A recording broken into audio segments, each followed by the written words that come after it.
সরকারকে বলবো আগে বিচার হবে, আগে সংস্কার হবে, এরপরে সত্যিকার অর্থে নির্বাচন হতে হবে। কথা ঠিক কিনা বলে?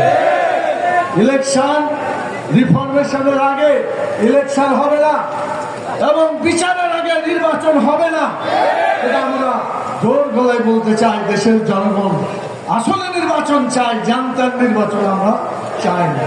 সংগ্রামের সাথে বন্ধুগণ, আপনারা কষ্ট পাচ্ছেন, বৃষ্টি হলো, আমি শেষ করতে চাই ভাবে আপনারা এখন বলেন হবে।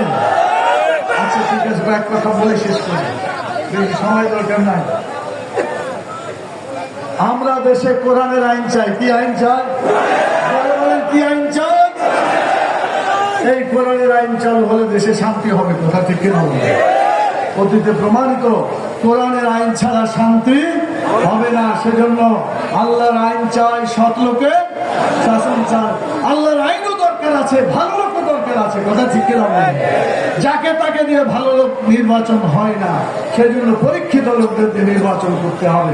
প্রিয় ভাইয়া, আমি আপনাদের কাছে আরো জিজ্ঞেস করতে চাই, মুহাম্মদুর রাসূলুল্লাহ সাল্লাল্লাহু আলাইহি সাল্লাম 4 দফা কাজ করেছিলেন। ইয়াতলু আলাইহিম আয়াতিহি, কোরআনকে তিনি মানুষের কাছে পেশ করেছিলেন। আপনাদেরকে কোরআনের দাওয়াত মানুষের কাছে পৌঁছাতে হবে। পারবেন ইনশাআল্লাহ? কোরআনের দাওয়াত পৌঁছাতে হবে। 2 নম্বর, কোরআন দিয়ে মানুষের চরিত্র সংশোধন করতে হবে। 3 নম্বর হচ্ছে মানুষকে কোরআন শিক্ষা দিতে হবে, কিতাব শিক্ষা দিতে হবে। আর কোরআনের আইন যেভাবে রাসূল সাল্লাল্লাহু আলাইহি সাল্লাম চালু করেছিলেন বৈজ্ঞানিক পদ্ধতিতে, সেই পদ্ধতিতে দেশে কোরআনের আইন চালু করতে হবে।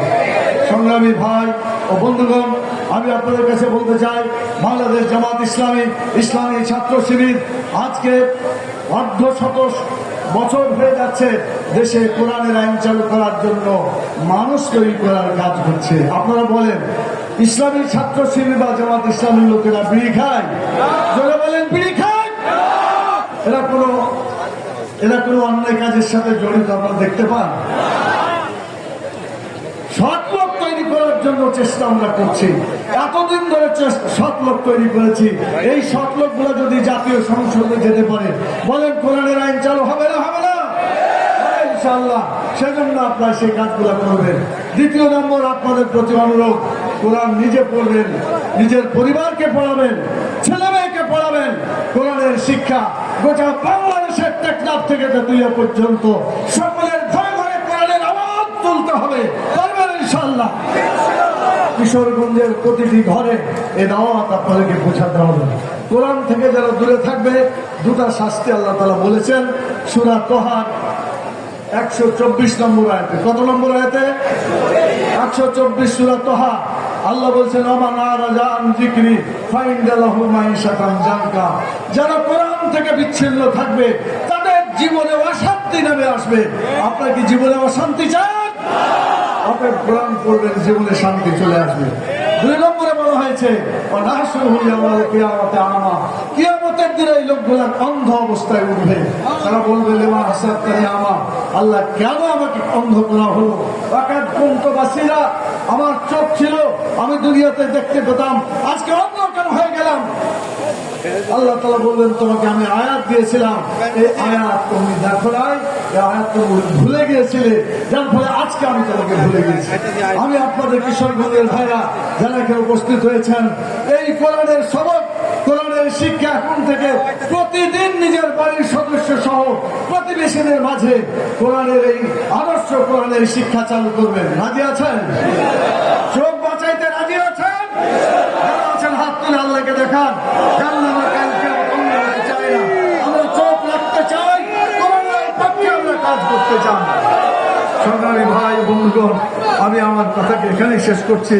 আল্লাহ তাআলা যদি আবার কখনো সুযোগ দেন, দেখা হবে ময়দানে ইনশাআল্লাহ।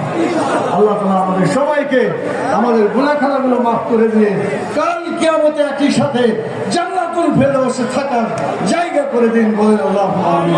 আমাদের সবাইকে অসংখ্য অভিনন্দন জানিয়ে আর কিশোরগঞ্জ জেলার ঐতিহাসিক কর্মী সম্মেলন সুন্দরভাবে সমাপ্ত হওয়ার জন্য আল্লাহর শুকরিয়া আদায় করে আপনাদেরকে ধন্যবাদ জানিয়ে কাফারাতুল মজলিসের মাধ্যমে শেষ করতে চাই।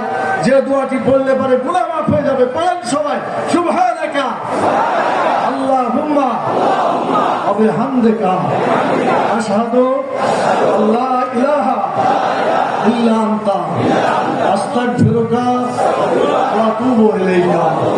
আসসালামু